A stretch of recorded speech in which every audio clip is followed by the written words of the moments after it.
Baik, Kak. Assalamualaikum warahmatullahi wabarakatuh. Hai teman-teman, sebelumnya perkenalkan nama saya Putri Nia Alvina dengan NPM C1C022030.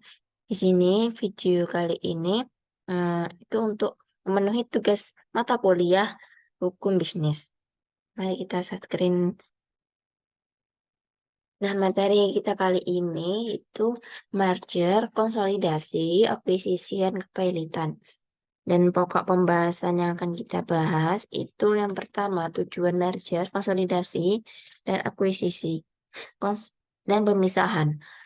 Yang ketiga itu ada kelebihan dan kekurangan merger, konsolidasian, akuisisi, dan pemisahan. Dan untuk eh, bab selanjutnya itu tentang kepailitan. Itu ada pokok pembahasannya yaitu sejarah kepailitan, beberapa pengertian, akibat dijatuhkannya kepailit, golongan orang berpiutang, pengurusan harta pailit, keadaan hukum debitur setelah berakhirnya pemberesan, penundaan kewajiban pembayaran utang, dan yang terakhir itu pengadilan niaga.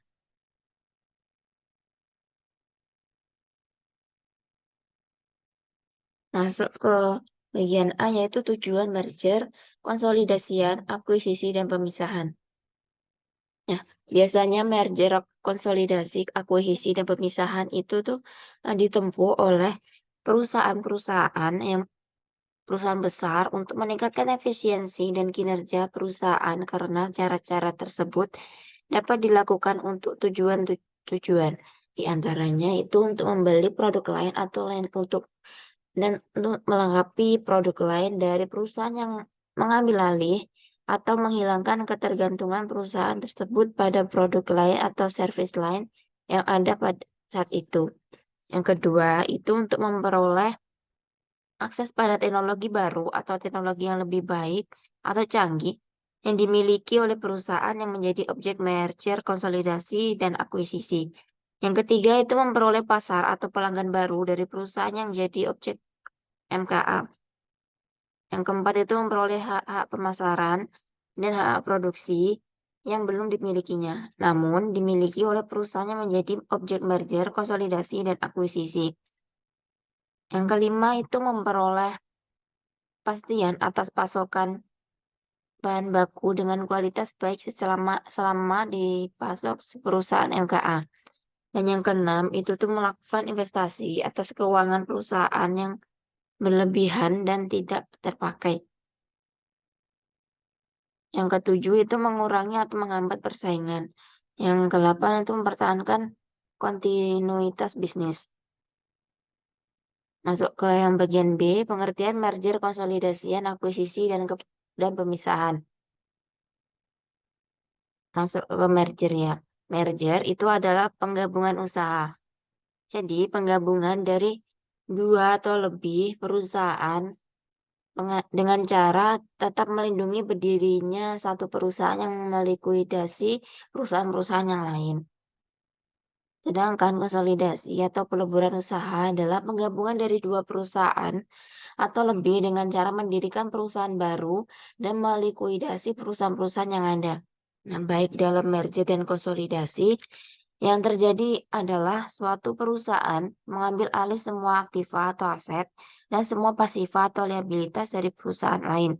Dengan demikian, baik merger maupun konsolidasi akan menghasilkan suatu kombinasi baik aktiva maupun pasifa dari perusahaan yang mengambil alih dan perusahaan yang diambil alih.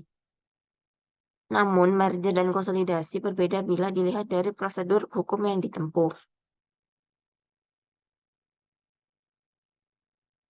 Untuk akuisisi itu adalah pengambil alihan kepemilikan suatu perusahaan.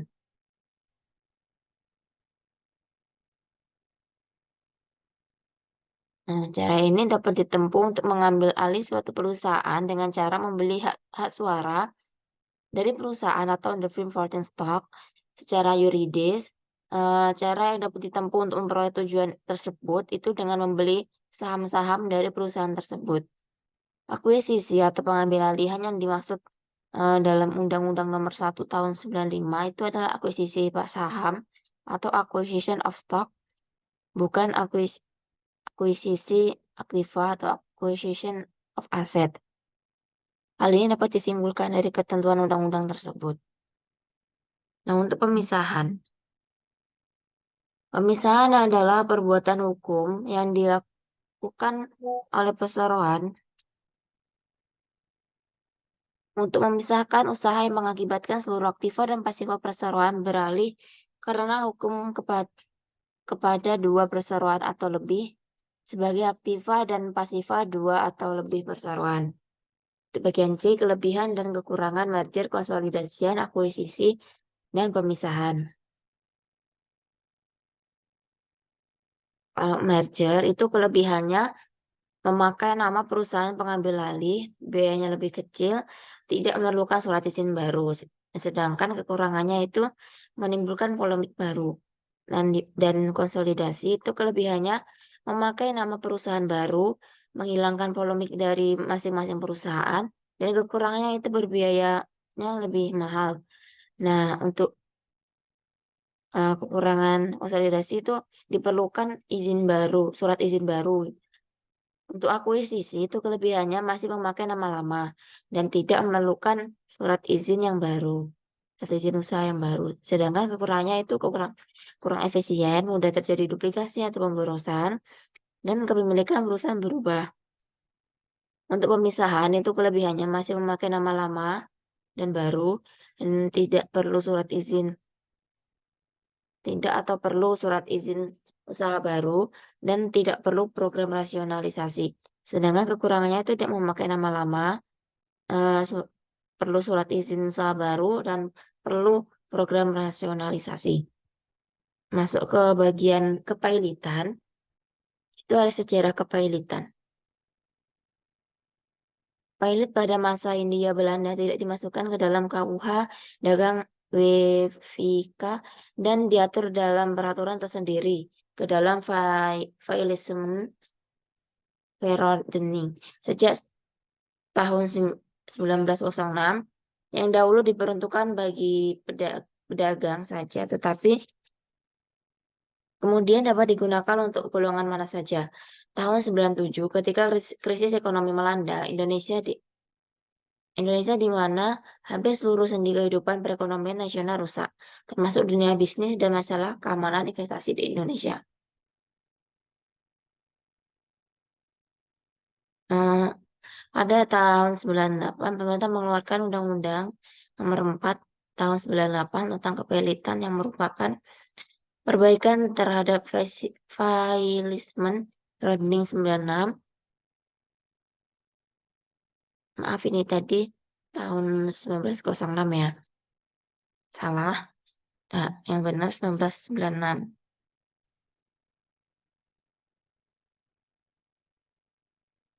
Maaf, yang salah ini yang benar 1906. Nah, untuk selanjutnya itu adanya penambahan pasal yang mengatur tentang penundaan kewajiban pembayaran utang PKPU dan mengenal istilah pengadilan niaga di luar pengadilan umum untuk menyelesaikan sengketa bisnis. Adapun asas yang tercantum dalam Undang-Undang Nomor 37 tentang kepelitan dan penundaan kewajiban pembayaran utang. Yang pertama itu asas keseimbangan. Terdapat ketentuan yang dapat mencegah terjadinya penyalahgunaan perangkat dan lembaga kepelitan debitur yang tidak jujur. Asas kelangsungan usaha itu terdapat ketentuan yang memungkinkan perusahaan debitur yang prospektif tetap berlangsung. Asas keadilan itu kepelitan dapat memenuhi rasa keadilan bagi pihak-pihak yang berkepentingan. Untuk asas integrasi itu mengandung pengertian bahwa sistem hukum formal dan hukum material merupakan suatu kesatuan yang utuh. Bagian B, beberapa pengertian. Jadi, kepelitan adalah sita umum atas semua kekayaan debitur pailit yang pengurusan dan pemberesannya dilakukan oleh kurator di bawah pengawasan hakim pengawas sebagaimana diatur dalam Undang-Undang Nomor 37 Tahun 2004.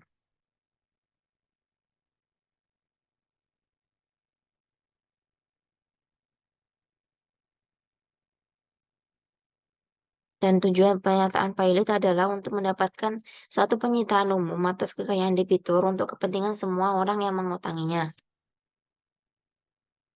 Masuk ke bagian akibat dijatuhkannya pilot.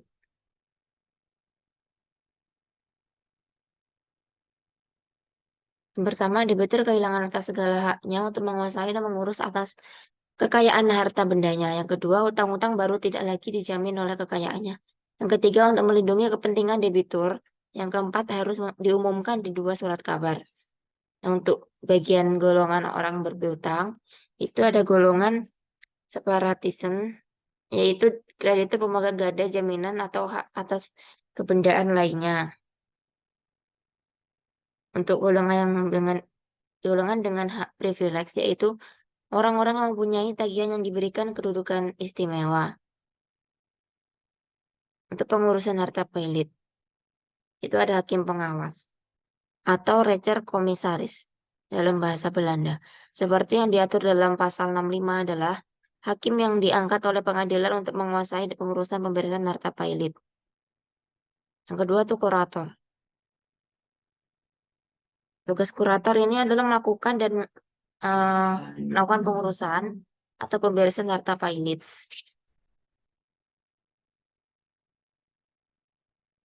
Dan segala perbuatan kurator tidak harus mendapatkan persetujuan dari debitur. Tugas selanjutnya itu melakukan pinjaman dari pihak ketiga. Kurator ini bisa balai harta peninggalan BHP atau kurator lainnya. Itu yang terakhir itu panitia kreditur. Nah, dalam putusan pilot atau dengan penetapan pengadilan dapat membentuk panitia kreditur sementara terdiri dari 3 orang yang dipilih dari kreditur yang dikenal dengan maksud memberikan nasihat kepada kurator. Nah, keadaan hukum debitur setelah berakhirnya pemberesan. Setelah daftar pembagian penutup menjadi mengikat, maka kreditur memperoleh kembali hak eksekusi terhadap harta debitur mengenai piutang mereka yang belum dibayar.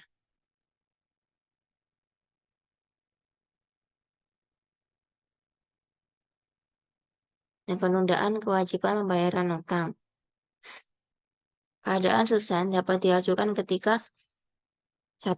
Harus persetujuan lebih setengah kreditur konkuren yang haknya diakui atau sementara diakui. Yang kedua, hadir dan mewakili paling sedikit 2/3 dari tagihan yang diakui atau sementara diakui. Yang ketiga itu diumumkan di 2 koran dan berita negara Republik Indonesia. Selanjutnya itu pengadilan niaga. Tugas dan fungsinya itu memeriksa memutuskan permohonan pernyataan pilot dan penundaan kewajiban pembayaran utang. Yang kedua, berwenang memeriksa dan memutuskan perkara lain di bidang perniagaan. Yang ketiga itu prosedur yang diterapkan lebih cepat dalam hal perkara selesai dalam 30 hari, tidak ada banding, dimungkinkan diajukan peninjauan kembali atau PK. Masuk bab selanjutnya yaitu paten. Pokok pembahasannya itu meliputi ruang lingkup paten, permohonan paten, pengalihan dan lisensi paten, pembatalan paten, paten sederhana, PCT, dan TRIP. Masuk ke ruang lingkup paten. Pengertian paten menurut Undang-Undang Nomor 14 Tahun 2001 adalah hak eksklusif yang diberikan negara kepada penemu di bidang teknologi selama waktu tertentu, melaksanakan sendiri investasinya atau memberikan persetujuan kepada orang lain untuk melaksanakan. Dalam hal ini pemegang paten adalah penemu sebagai pemilik paten. Pendaftaran paten adalah wajib bagi investor. Perlindungan hukum baru diberikan negara kepada investor apabila pendaftaran paten itu telah dilaksanakan. 1. Penemuan paten atau investor.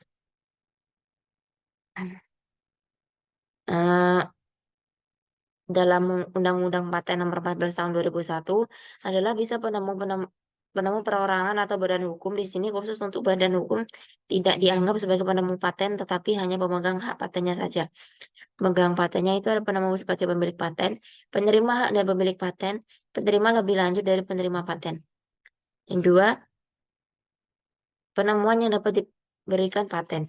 Menurut pasal 2 dan 3 Undang-Undang Nomor 14 Tahun 2001, penemuan yang bisa diberikan paten harus memenuhi kriteria. Yang pertama, penemuan baru mengandung langkah inventif dapat diterapkan dalam bidang industri. Yang ketiga itu penemuan yang dapat diberikan paten.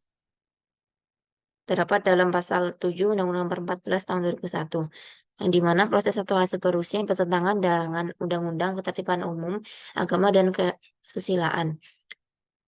Metode pemeriksaan perawatan, pengobatan, pembedahan. Dari metode bidang ilmu pengetahuan atau semua makhluk hidup kembali jasa teknik. Proses biologis yang esensial kecuali proses non-biologis atau proses mikrobiologis. Yang keempat, penemuan tidak dianggap telah ditemukan. Menurut pasal 4 Undang-Undang Nomor 14 Tahun 2001, penemuan tidak dianggap telah diumumkan jika 4 bulan sebelum permintaan paten diajukan.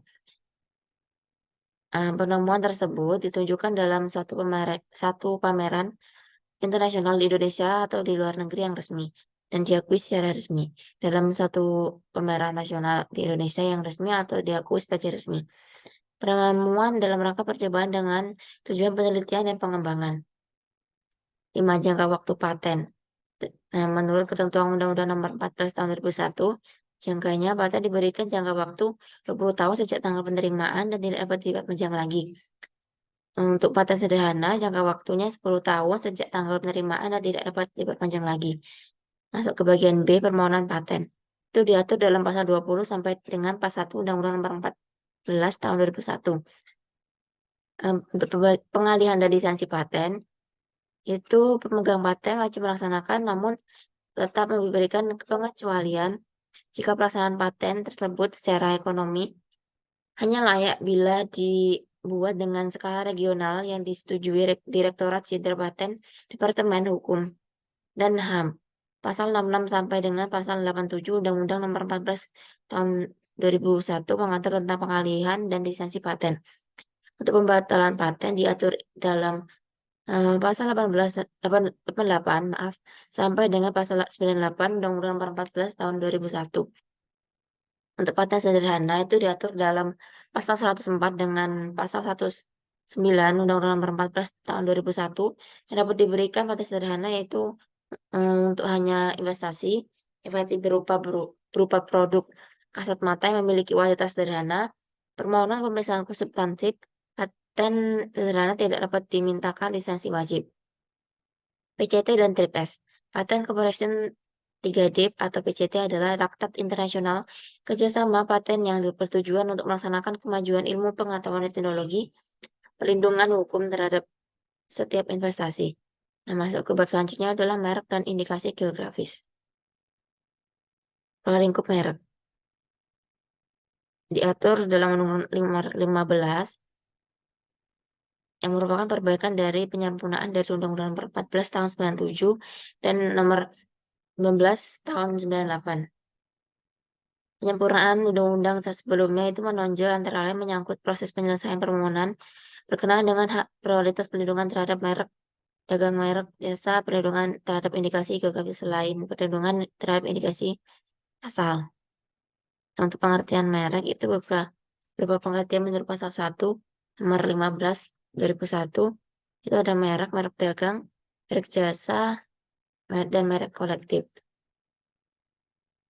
Kedua itu hak merek. Merek adalah hak eksklusif yang diberikan kepada pemilik merek terdaftar dalam daftar umum mereka untuk jangka waktu tertentu memiliki sendiri merek tersebut atau memberi izin kepada seorang atau beberapa orang secara bersama-sama atau badan hukum untuk menggunakannya.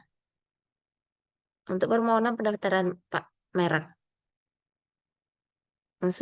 unsurnya itu bertentangan dengan peraturan dan perundang-undangan yang berlaku moralitas agama, kesusilaan, dan ketertiban umum. Tidak memiliki daya pembeda, telah menjadi milik umum, dan merupakan keterangan atau berkaitan dengan barang atau jasa yang dimohonkan pendaftarannya. Untuk syarat dan tata cara permohonan merek.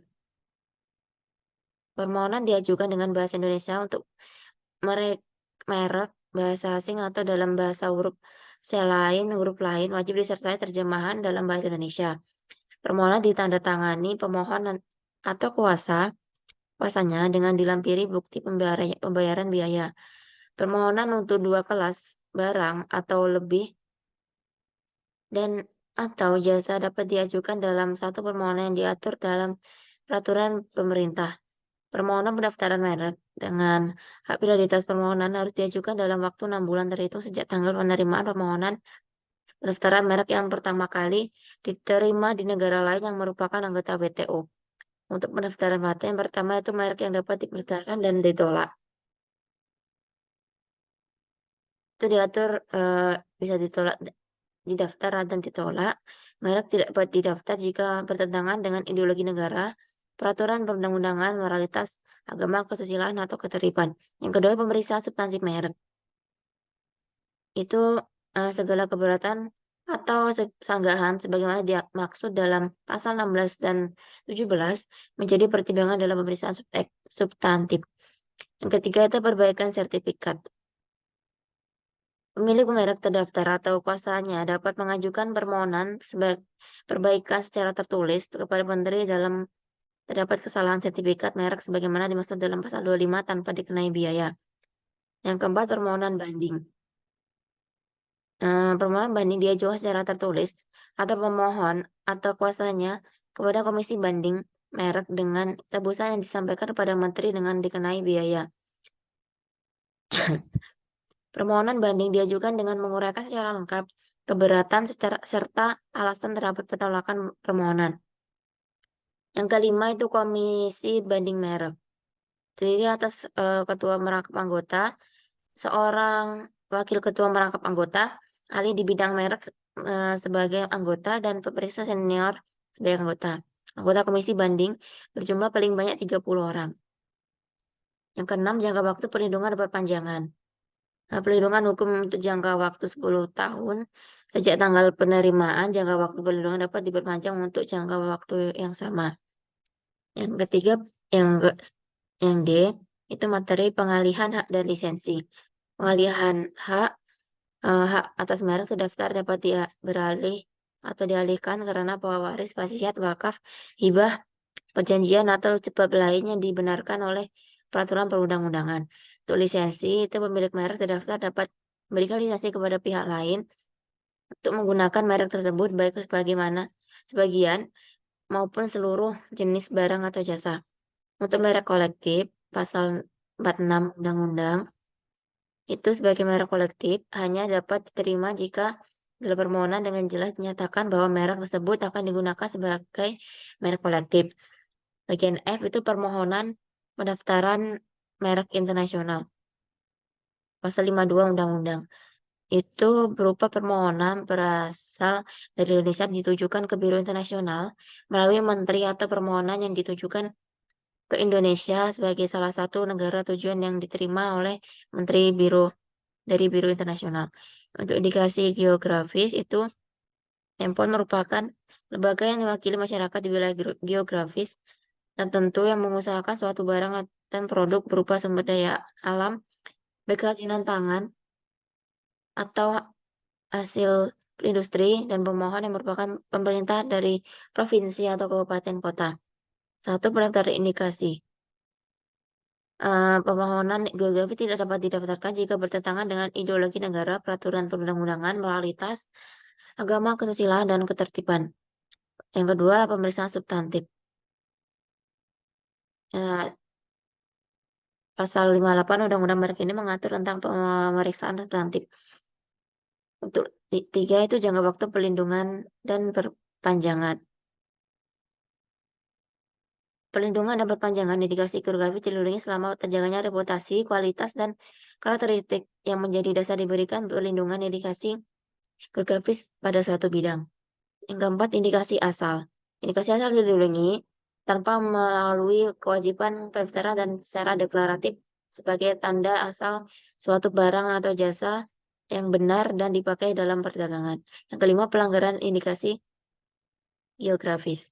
Itu mencakup indikasi geografis baik secara langsung maupun tidak langsung atas barang atau produk yang tidak memenuhi dokumen deskripsi indikasi geografis. Yang keenam itu gugatan. Pembatalan dan pencoretan pendaftaran merek diberikan secara tertulis kepada pemilik merek atau kuasanya dengan menyebutkan alasannya. Pembatalan dan pencoretan merek ini dicatat dan dituliskan dalam berita resmi merek. Yang ketujuh itu pembinaan dan pengawasan indikasi geografis yang dilakukan oleh pemerintah pusat atau pemerintah daerah sesuai dengan kewenangannya. Pengawasan dilakukan untuk penjamin tetap adanya reputasi, kualitas, dan karakteristik yang menjadi dasar diterbitkan indikasi geografis dan mencegah penggunaan indikasi geografis yang tidak sah. Bagian H itu penghapusan dan pembatalan pendaftaran merek. Untuk penghapusan itu dapat diajukan oleh pemilik merek atau kuasanya baik untuk sebagian atau untuk seluruh jenis barang atau jasa. Dalam masih terikat perjanjian lisensi, penghapusan hanya dapat dilakukan jika hal tersebut disetujui secara tertulis oleh penerima lisensi. Dan untuk pembatalan itu gugatan pembatal terdaftar dapat diajukan oleh pihak yang berkepentingan berdasarkan alasan sebagaimana dimaksud dalam pasal 20 atau 21. Untuk sistem jaringan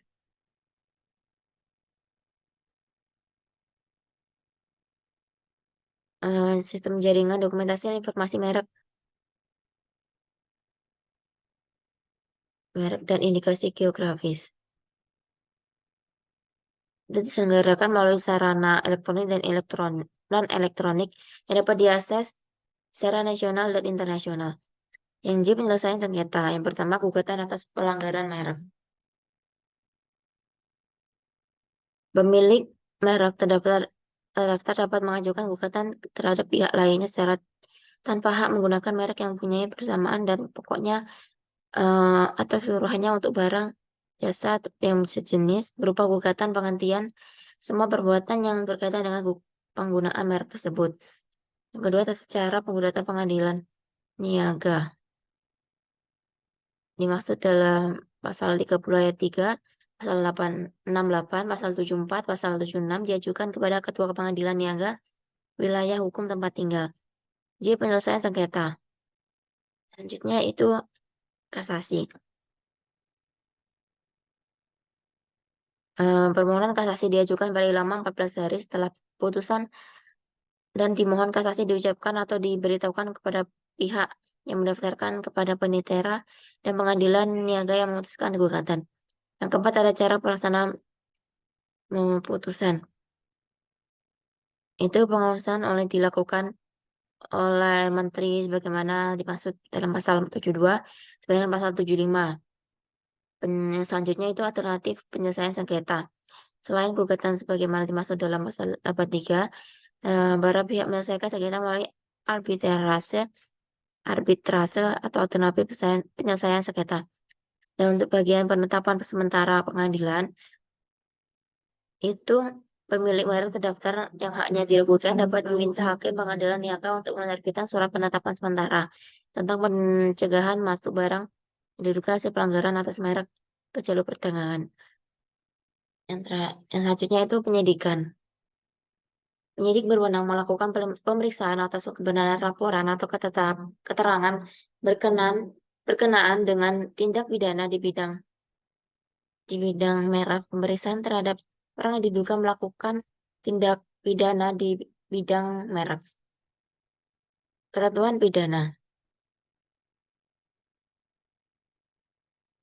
Pihak lainnya secara tanpa hak menggunakan merek yang mempunyai persamaan dan pokoknya adalah atau keseluruhan untuk barang atau jasa yang sejenis tersebut dapat diminta penangguhjawaban secara pidana sebagaimana diatur dalam pasal 100 ayat 1 dan 2 Undang-Undang Nomor 20 2016. Ini ayat 1-nya, ini ayat 2-nya. Masuk ke bagian hak cipta. Bagian pertama, ruang lingkup hak cipta. Pengertian hak cipta adalah hak eksklusif dan hanya dimiliki oleh pencipta atau pemegang hak untuk mengatur penggunaan hasil karya atau hasil olah, gagasan, dan informasi tertentu. Pemegang hak cipta itu adalah pihak yang menerima hak secara sah dari pencipta atau pihak lain yang menerima lebih lanjut hak dari pihak yang menerima hak tersebut secara sah. Untuk karya kolektif itu sebagai sebuah karya seperti terbitan majalah, antologi, dan ensiklopedia yang di dalamnya terdapat sejumlah kontribusi dan merupakan karya tersendiri dan independen. Untuk penggandaan, itu adalah proses perbuatan atau cara menggandakan satu salinan ciptaan yang atau fonogram atau lebih dengan cara dan bentuk ada apapun secara permanen atau sementara. Fiksasi itu seperti perekaman suara yang dapat didengar, perekaman gambar atau keduanya, yang dapat dilihat, didengar, digandakan, atau dikomunikasikan melalui perangkat apapun. Yang fonogram itu adalah fiksasi suara pertunjukan atau suara lainnya yang tidak termasuk bentuk fiksasi yang tergabung dalam sinematografi atau ciptaan audiovisual lainnya. Untuk royalti adalah imbalan atas pemanfaatan hak ekonomi suatu ciptaan atau produk yang terkait diterima oleh pencipta atau pemilik hak terkait. Lembaga manajemen kolektif adalah institusi yang berbentuk badan hukum nirlaba yang diberi kuasa oleh pencipta, pemegang hak cipta, atau pemilik hak terkait. Untuk pembajakan, itu penggandaan ciptaan atau produk hak terkait secara tidak sah dan pendistribusian barang hasil penggandaan dimaksud secara luas untuk memperoleh keuntungan ekonomi. Penggunaan secara komersial, itu pemanfaatan penciptaan atau produk hak terkait dengan tujuan untuk memperoleh keuntungan ekonomi dari berbagai sumber atau berbayar. Bagian 2 itu fungsi dan sifat hak cipta. Pertama, ciptaan dalam hubungan dinas. Hasil ciptaan dalam hubungan dinas dengan pihak lain di tempat kerja dimiliki oleh pencipta. Nah, kecuali ada perjanjian lain. Hak pencipta tetap berlaku jika penggunaan ciptaan melebihi hubungan dinas. Yang kedua, badan hukum sebagai pemilik hak cipta. Dianggap sebagai pemilik hak cipta itu jika mereka mengumumkan ciptaan tanpa menyebut penciptanya. Dan berlaku 50 tahun sejak pertama kali diumumkan. Ketiga, hak cipta atas potret. Potret tanpa izin tidak boleh diumumkan jika bertentangan dengan kepentingan yang wajar dari orang yang dipotret. Potret yang memuat 2 orang atau lebih memerlukan izin dari semua orang terlibat. Pelindungan hak cipta untuk potret berlaku 50 tahun sejak pertama kali diumumkan. Bagian B itu hak ekonomi dan moral. Hak moral itu adalah hak yang melindungi pribadi atau reputasi pencipta yang melekat dalam diri seorang pencipta. Hak moral ini tidak dapat dipisahkan dari penciptanya karena bersifat pribadi dan kekal. Hak moral diatur dalam Undang-Undang Nomor 28 tahun 2014 pasal 5 hingga pasal 7. Dan untuk ekonomi adalah untuk mendapatkan pemanfaatan ekonomi atas ciptaan serta produk hak terkait. Bagian selanjutnya itu hak terkait. Hak terkait adalah hak yang berkaitan dengan hak cipta yang merupakan hak eksklusif bagi pelaku pertunjukan, produser fonograf, atau lembaga penyiaran. Nah, untuk bagian ciptaan derivatif itu adalah suatu kontrak keuangan yang terjadi antara dua pihak atau lebih dari dua untuk memenuhi suatu perjanjian atas penjualan atau pembelian aset maupun komoditas tertentu. Nah, untuk pendaftaran hak cipta, itu tata cara pendaftaran hak cipta, pencatatan dapat diajukan secara elektronik maupun non-elektronik dengan permohonan secara tertulis kepada menteri. Menyertakan contoh ciptaan melampirkan suatu pernyataan kepemilikan ciptaan lalu membayar biaya pendaftaran atau pencatatan. Ini pendaftaran hak cipta melalui sistem elektronik. Yang pertama masuk ke situs hakcipta.dgip.go.id. Yang kedua melakukan registrasi akun, lengkapi data untuk mendapatkan password atau username dan username. Setelah mendapatkan username itu login lagi dengan username dan passwordnya dan pilih pengajuan pencatatan digital. Nah, itu isi formulir sesuai dengan data-data yang dimiliki, lalu unggah data pendukung yang diperlukan.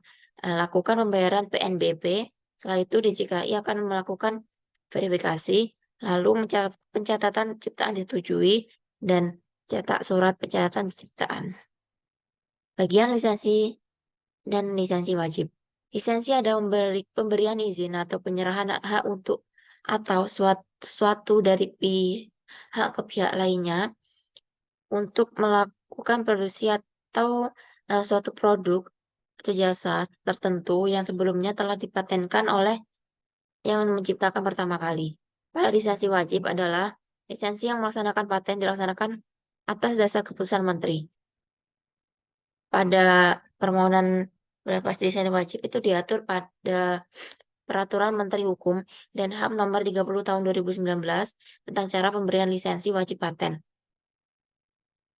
Dan perubahannya pada Peraturan Menteri Hukum dan HAM Nomor 14 Tahun 2021. Nah, untuk pelanggaran hak cipta. Yang pertama, masalah pembuktian dalam pelanggaran hak cipta. Meliputi plagiarisme sulit dibuktikan secara langsung. Pelanggaran hak cipta sering terjadi dalam dua tahap, yaitu peniruan dan ketidakizinan. Yang kedua, doktrin pemakaian yang layak atau fair use. Meliputi di Amerika Serikat, yaitu doktrin fair use digunakan untuk tidak dikategorikan sebagai pelanggaran hak cipta. Dan beberapa variabel digunakan untuk menentukan fair use, termasuk tujuan pemakaian, sifat karya hak cipta, porsi yang ditiru, pengaruh ekonomis, dan alasan terdakwa. Nah, untuk sifat pekerjaan dalam doktrin of fair use itu meliputi faktor ekonomi dan potensi pengaruh ekonomi jadi penentu dalam doktrin fair use. Dan hubungan sifat pekerjaan dengan faktor ekonomi itu mempengaruhi penentuan fair use. Nah, untuk ketentuan pidana.